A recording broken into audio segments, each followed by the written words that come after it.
अस्सलाम वालेकुम नाज़रीन, टीवी 19 न्यूज़ के साथ मैं हूँ आतिफा बलोच। आइए रुख करते हैं आज की ताज़ा तरीन खबरों का।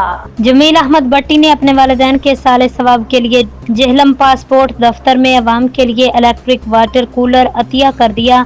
जेहलम से डॉक्टर तसव्वुर हुसैन मिर्जा की रिपोर्ट के मुताबिक मारूफ समाजी शख्सियत जमील अहमद भट्टी ने अपने वालिदैन के साले सवाब के लिए पासपोर्ट दफ्तर जेहलम में अवामुन्नास के लिए इलेक्ट्रिक वाटर कूलर अतिया कर दिया, जिसका आज बाकायदा इफ्तिताह कर दिया। इस तकरीब में जेहलम फोरम के मेंबरान ने खसूसी शिरकत की, जबकि दुआ मोहम्मद उमर भट्ट ने दुआ फरमाई। इसके बाद chairman youth assembly for human rights जिला जेहलम अब्दुल गफूर चौहान और पासपोर्ट दफ्तर के नुमाइंदगान भी तकरीब में मौजूद थे।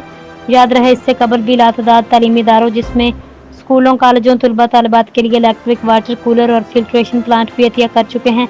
अल्लाह ताला ये नेकी का काम कबूल व मंजूर फरमाए, आमीन। यह सिलसिला इंशाअल्लाह जारी और सारी रहेगा।